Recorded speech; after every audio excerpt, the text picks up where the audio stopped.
আসসালামু আলাইকুম। আজকে তোমরা Notre Dame Holy Cross Saint Joseph কলেজগুলোতে ভর্তি পরীক্ষায় চান্স পাওয়ার জন্য হায়ার ম্যাথ পাওয়ার প্রিপারেশনটা কীভাবে নিবা সেটা নিয়ে আমি তোমাদেরকে কিছু গাইডলাইন দিব। একটা জিনিস খেয়াল রাখবা যে Notre Dame Holy Cross Saint Joseph এই কলেজগুলোর ভর্তি পরীক্ষাতে সায়েন্সের যে সাবজেক্টগুলো থাকে, যেরকম general math, higher math, physics, chemistry, biology, এর মধ্যে হায়ার ম্যাথ আর ফিজিক্সের পার্সেন্টেজটা সবচেয়ে বেশি হয়। মানে তোমরা দেখবা সবগুলা যতগুলো কোশ্চেন থাকে তার মধ্যে হায়ার ম্যাথ আর ফিজিক্স থেকে সবচেয়ে বেশি সংখ্যক কোশ্চেন্স হয়। তাই আমি বলবো যে এই দুইটা সাবজেক্টের উপর তোমাদের একটু ইন্টেন্সিভ প্রিপারেশন নেওয়া দরকার। আচ্ছা, যেহেতু এর আগে আমরা আগের ভিডিওতে আমি ফিজিক্সের প্রিপারেশনটা তোমরা কীভাবে নিবা সেটা নিয়ে কিছু গাইডলাইন দিয়েছিলাম, তাই আজকে হায়ার ম্যাথ নিয়ে তোমাদেরকে গাইডলাইনটুকু দিব। তোমাদের প্রথমেই একটা আমি কনফিউশন ক্লিয়ার করি যে দেখবা নটরডেম হলি ক্রস সেন্ট জোসেফের যে ভর্তির সার্কুলারটা দেওয়া থাকে, যে অ্যাডমিশন টেস্ট হওয়ার আগে যে সার্কুলারটা দেয়, সেখানে দেখবা খালি হায়ার ম্যাথের কথাটা লেখা থাকে। সেখানে কিন্তু তোমাদের জেনারেল ম্যাথের কথাটা লেখা থাকে না। এখন তোমাদেরকে আমি বলে রাখি যে তোমরা অবশ্যই হায়ার ম্যাথের পাশাপাশি জেনারেল ম্যাথের প্রিপারেশনটাও নিয়ে রাখবা। কারণ দেখবা যে জেনারেল ম্যাথ থেকে অনেক কোশ্চেন কিন্তু চলে আসে। যদিও জেনারেল ম্যাথটা তোমাদের সার্কুলারে উল্লেখ করা থাকবে না, তাও তোমরা জেনারেল ম্যাথের উপর একটা প্রিপারেশন নিয়ে রাখবা। যদিও তোমাদের মেন প্রিপারেশনটা হবে হায়ার ম্যাথের উপর, পাশাপাশি তোমরা জেনারেল ম্যাথটাও হালকা পাতলা প্রিপারেশন নিয়ে রাখবা, কারণ জেনারেল ম্যাথ থেকেও বেশিরভাগ সময় প্রশ্ন চলে আসে, যদিও সার্কুলারে হায়ার ম্যাথ বলা থাকে। তো এটা তো গেল। আচ্ছা, আজকে যেহেতু আমি তোমাদের শুধু হায়ার ম্যাথের প্রিপারেশনের গাইডলাইনটুকু দিব, এবং ইনশাল্লাহ আমি জেনারেল ম্যাথ নিয়ে তোমাদেরকে একটা ডেডিকেটেড গাইডলাইন ভিডিও, আলাদা একটা ভিডিও বানিয়ে তোমাদেরকে পাবলিশ করব। আচ্ছা, এখন মনে রাখবা কলেজ অ্যাডমিশনের ক্ষেত্রে তোমার বাইবেল হচ্ছে তোমার মেইন বুক। তুমি মেইন বুকের উপর যত ভালো প্রিপারেশন নিবা, তোমার অ্যাডমিশনে চান্স পাওয়ার পসিবিলিটি তত বেড়ে যাবে। সেটা তুমি ইউনিভার্সিটির অ্যাডমিশন বলো, কলেজ অ্যাডমিশন বলো, যে কোনো অ্যাডমিশন বলো না কেন, তোমার মেইন বুকটার উপর সবচেয়ে বেশি প্রায়োরিটাইজ করতে হবে মেইন বুক। কারণ একটা জিনিস মনে রাখবা যে কলেজের টিচাররা যখন ভর্তি পরীক্ষার প্রশ্ন করবে, তারা কিন্তু কখনো কোশ্চেন ব্যাংক, গাইড বই, লেকচার শিট এগুলো থেকে প্রশ্ন করবে না। তারা সবসময় পাঠ্য বই থেকে প্রশ্ন করবে। তারা যখন প্রশ্ন করতে বসবে, তারা সবসময় নিজেদের কাছে পাঠ্য বইটা রাখবে, অন্য কিছু রাখুক আর না রাখুক। তাই মেইন বুক হচ্ছে তোমার বাইবেল যে কোনো অ্যাডমিশন পরীক্ষার ক্ষেত্রে। আচ্ছা, এখন দেখো, আমি জানি তোমরা অনুশীলনী খুব ভালো মতো করছো। তোমরা অনুশীলনীর কোনো ম্যাথ বাদ রাখো নাই, অনুশীলনীটা তোমরা খুব ভালো মতো করছো। কিন্তু এখানে আসে তোমার কলেজ অ্যাডমিশন। কলেজ অ্যাডমিশনে দেখবা তোমাদের উদাহরণ আর কাজ থেকে ম্যাক্সিমাম কোশ্চেন চলে আসে। তোমাদের হায়ার ম্যাথ, জেনারেল ম্যাথের বইগুলোতে দেখবা অনেক উদাহরণ আছে, কাজ আছে, যেগুলো তোমরা ইউজুয়ালি সলভ করো না। তোমরা মেইনলি খালি অনুশীলনীটাই বেশিরভাগ সলভ করো, কারণ যেহেতু অনুশীলনী থেকেই বোর্ড পরীক্ষায় বেশিরভাগ কোশ্চেন আসে তোমাদের। কিন্তু নটরডেম হলি ক্রস সেন্ট জোসেফের ভর্তি পরীক্ষাগুলোতে উদাহরণ এবং কাজের একটা বিশাল পার্সেন্টেজ থাকে কোশ্চেন করার সময়। এবং এমন অনেক উদাহরণ আছে যেটা তোমরা দেখবা যে তুমি কখনো হয়তো বা বইয়ে দেখোও নাই, কিন্তু সেটা তোমার কলেজ অ্যাডমিশনের পরীক্ষায় চলে আসছে। তাহলে কি হলো, যে ছেলেটা উদাহরণের কাজের ম্যাথগুলো করে গেল, সেগুলো পারবে, আর তোমার কাছে কমন না পড়া তুমি পারবা না। একটা জিনিস মনে রাখবা, ম্যাথ পরীক্ষায় তুমি তোমার সবচেয়ে পারা ম্যাথটাই ভুল করবা, সবচেয়ে কমন ম্যাথটাই ভুল করবা। আর যে ম্যাথ তোমার কমন না, যেটা তুমি পারো না, সেটা তো তুমি অ্যান্সারই করতে পারবা না, ভুল করা তো পড়ার হিসাব। আচ্ছা, গেল।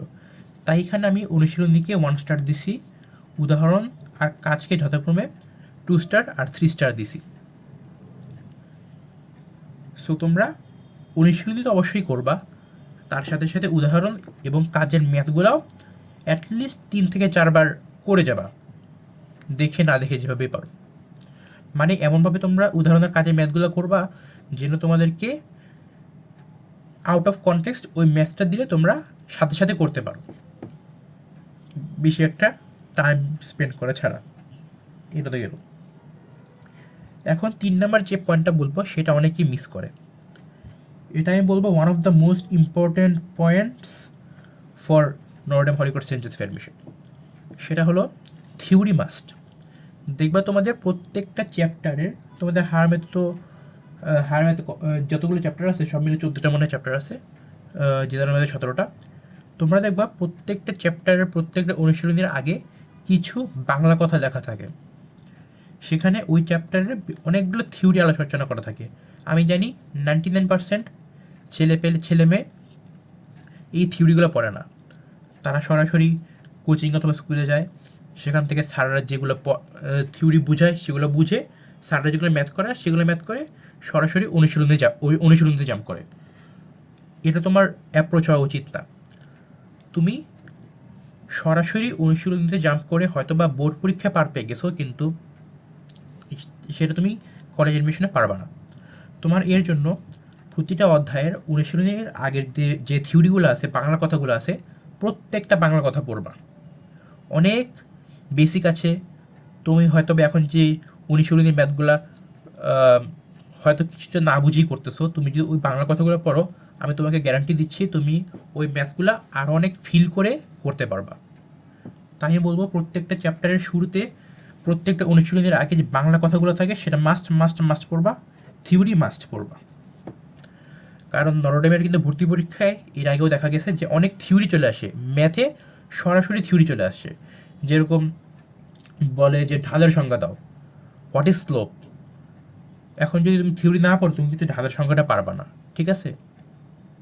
তুমি যদি শুধু বলে দাও যে এক্স অক্ষের ধনাত্মক দিকের সাথে যে কোন উৎপন্ন হয় একটা সরলরেখার দ্বারা, সেটাই ঢাল, এটা কিন্তু বললে হবে না। তোমাকে একটু ম্যাথমেটিক্যালি সংখ্যাটা দিতে হবে। সেটা তো গেল, ঠিক আছে? সো থিওরি তোমরা মাস্ট পড়বা। এখন 4 নম্বরে আসি। তোমরা প্রিভিয়াস ইয়ারের কোশ্চেন প্র্যাকটিস করবা। আমি যতই বলি না কেন যে তুমি এটা পড়বা, এটা পড়লে কমন পাবা, ওইটা করবা, কিন্তু তুমি যদি অ্যাকচুয়াল ভর্তি পরীক্ষার কোশ্চেনগুলো সলভ না করো, তুমি কিন্তু কখনো একটা ক্লিয়ার আইডিয়া পাবা না যে ভর্তি পরীক্ষাটা আসলে কীরকম হয়। সেটার একটা আইডিয়া তোমাকে গ্র্যাব করার জন্য হলো তোমাকে প্রিভিয়াস ইয়ারের কোশ্চেনগুলো সলভ করতে হবে। আর আমি যে তোমাকে এটাকে একবার বলছিলাম যে তোমরা চেষ্টা করবা জয়কলির কোশ্চেন ব্যাংকটা সলভ করতে, কারণ সেটা আমার কাছে সবচেয়ে বেশি অথেন্টিক আর পরিমাণে বেশি মনে হয়েছে। তো প্রিভিয়াস ইয়ারের কোশ্চেন সলভ করবা জয়কলিরটা। আচ্ছা, এটা তো গেল। আর হ্যাঁ, একটা কথা বলে দিই, তোমরা কোশ্চেন ব্যাংকটা অলওয়েজ আগের সালগুলো থেকে শুরু করবা। ধরো 2000 সাল থেকে তোমার কোশ্চেনগুলো আছে, তোমরা 2000 থেকে 2001, 2002, 2003 এরকম করে করে 2025 সাল পর্যন্ত আসবা। এই কাজটা তোমরা করতে পারো। আরেকটা জিনিস, 5 নাম্বার পয়েন্ট, এটা হচ্ছে তোমার এক্সাম হলের একটা স্ট্র্যাটেজির মধ্যে তোমরা রাখতে পারো।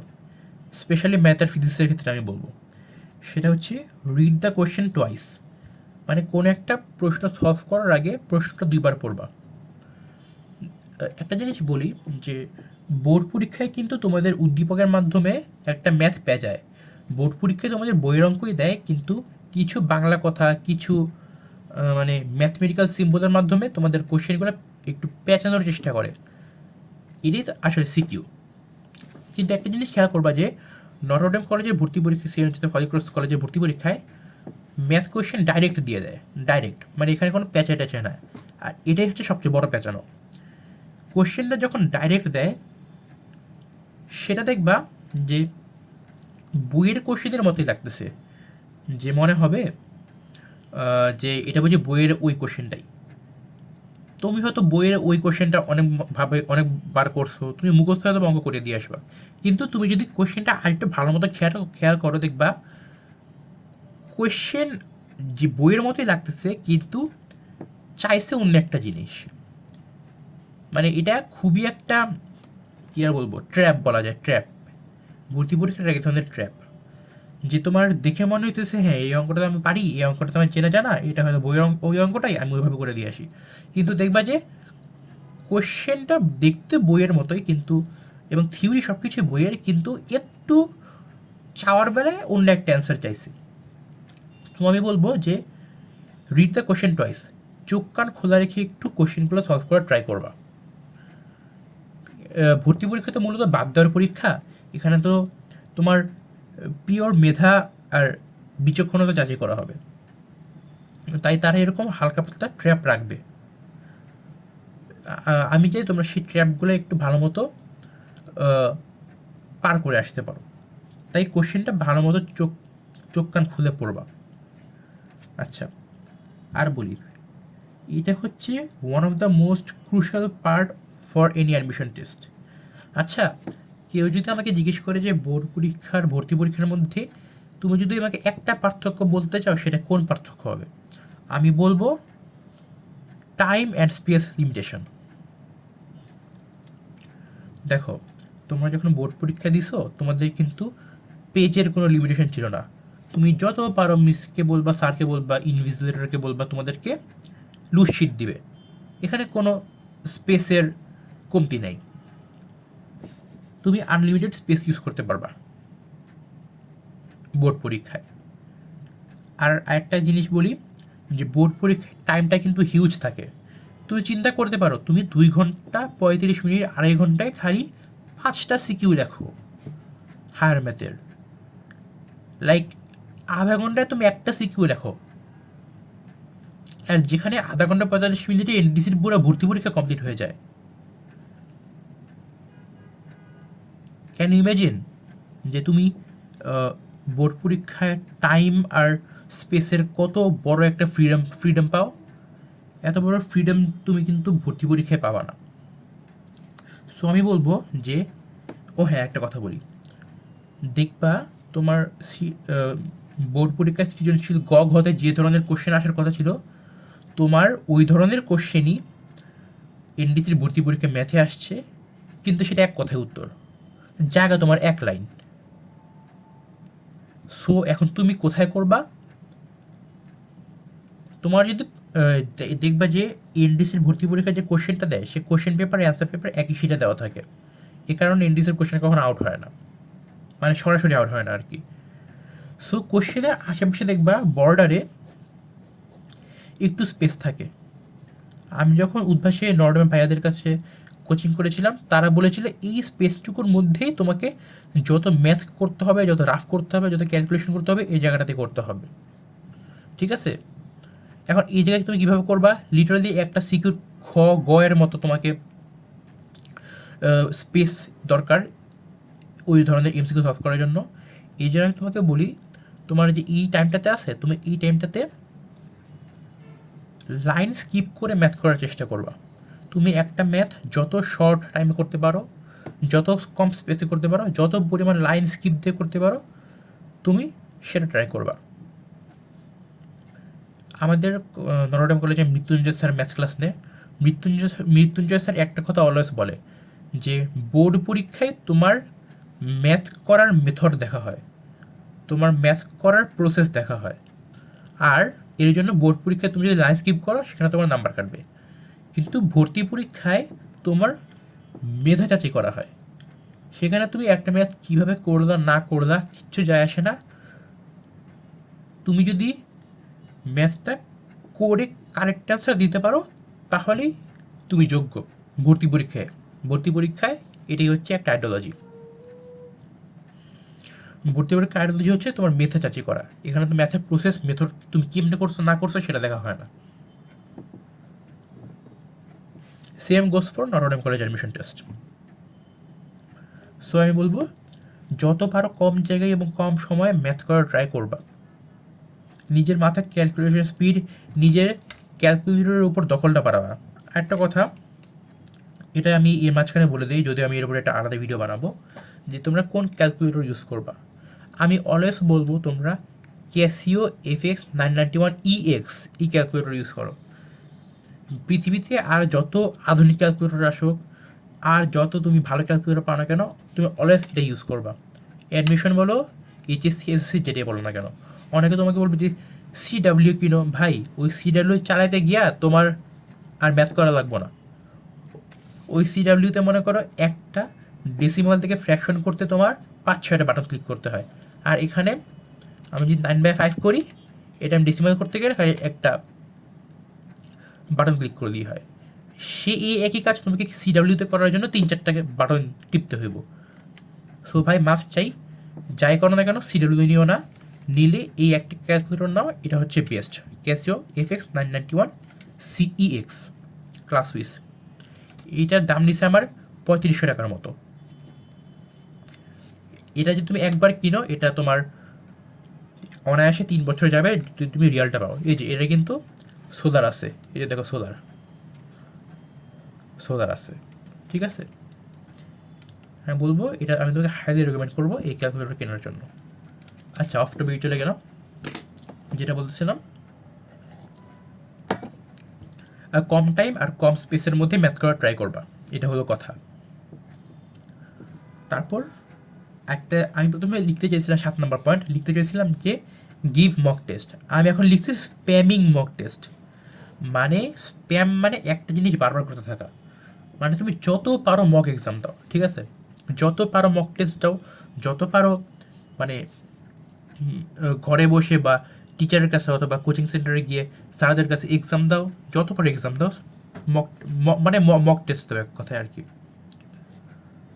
মানে এটা হচ্ছে মেনলি তোমাকে এক্সাম হল সিচুয়েশনের সাথে ফ্যামিলিয়ার করানোর জন্য এই 7 নম্বর পয়েন্ট আমি রাখছি। তুমি যত বেশি মক টেস্ট দিবা, যত বেশি মক এক্সাম দিবা, তোমার তত বেশি মানে ম্যাথ করার অ্যাবিলিটি গ্রো হবে, ঠিক আছে। একটা জিনিস বলি, এনডিসির ভর্তি পরীক্ষায় ছেলে পেলে মেনলি যে 3টা কারণে চান্স পায় না। প্রথম হচ্ছে এক্সাম হল প্যানিক। শুনো, যেসব ছেলে পেলে GPA 5 পেয়ে এনডিসির ভর্তি পরীক্ষা বসতে পারে, তারা কম বেশি সবাই ম্যাথ পারে। সবাই ম্যাথ পারে বলতেছি, ঠিক আছে। কারণ ম্যাথ না পারলে তারা এই সময় এত সহজে GPA 5 পাবে না। এখন যেসব কোশ্চেন হইতেছে SSCতে, তারা ম্যাথ পারে বলেই তারা GPA 5 পেয়ে এনডিসির ভর্তি পরীক্ষায় বসতে পারছে। মেইনলি যে কারণে চান্স মিস করে সেটা হলো টাইম আর স্পেস শর্টেজ, 1 নাম্বার। 2 নাম্বার হচ্ছে এক্সাম হল প্যানিক, আর 3 নাম্বার হচ্ছে সিলি মিস্টেক। এটা লিখে দিই একটু, আমি চাই না তোমরা এই 3টা কাজ করো। একটা হচ্ছে টাইম আর স্পেস শর্টেজ, শর্টেজ না মানে যারা আমাকে এর মধ্যে আটকাতে পারে না। 2 হচ্ছে এক্সাম হল প্যানিক। ভাই জীবনে যাই করে এক্সাম হলে কখনো প্যানিক করো না, ঠিক আছে। তুমি যে ভয়ে প্যানিক করতেছো, যে যদি এক্সামটা খারাপ হয়ে যায়, তুমি এই ভয়ে প্যানিক করতেছো। তোমার প্যানিক করার কারণে, যে কারণে প্যানিক করতেছো সেটা আর বেশি করে ঘটবে। অর্থাৎ তুমি যে ভয় করতেছো না যে তুমি এক্সাম হলে প্যানিক, এক্সাম হলে এক্সাম তোমার যদি খারাপ হয় তাহলে তোমার কী হবে, তুমি এই কারণে প্যানিক করতেছো না, তোমার প্যানিক করার কারণে এক্সাম আরও বেশি খারাপ হবে। সো ভাই যাই করে জীবনে এক্সাম হল কোনো প্যানিক করো না। আর 3 নম্বর হচ্ছে সিলি মিস্টেক। ভাই এটা আমি আগে প্রচুর করতাম, পরে আল্লাহর রহমতে এখন আমি আর এটা করি না সিলি মিস্টেক, ঠিক আছে। সিলি মিস্টেক কিন্তু কনকার করার একটা ওয়ে আছে, সেটা আমি পরে কোনো ভিডিওতে বলবো না। এই 3টা কারণে চান্স মিস হয়, লিখে দিই চান্স মিস। 7 নম্বর তো বললামই, স্প্যামিং মক, যত পারো তত বেশি মক টেস্ট দাও। এখন 8 নম্বর পয়েন্টটা বলি, মা বাবার দোয়া নিবা এবং আল্লাহর কাছে চাবা। দেখো ভাই, আমি আমার লাইফে এমন অনেককে দেখছি যাদের ভালো করার মানে যাদের একটা স্পেসিফিক জায়গায় যাওয়ার কোনো মানে পসিবিলিটি ছিল না, তাদের অবস্থা এত খারাপ ছিল, কিন্তু তাদের খালি মা বাবার দোয়ার কারণে তারা অনেক দূর আগায় গেছে। মা বাবার দোয়াকে তোমরা হেরাই নিও না ভাই। এটা যে কত বড় একটা পাওয়ার সেটা তুমি চিন্তাও করতে পারবে না। সো আমি তোমাদেরকে অলওয়েজ বলবো, তোমরা মা বাবার অলওয়েজ দোয়া সিক করবা। আর একটা জিনিস, অলওয়েজ আল্লাহর কাছে চাবা।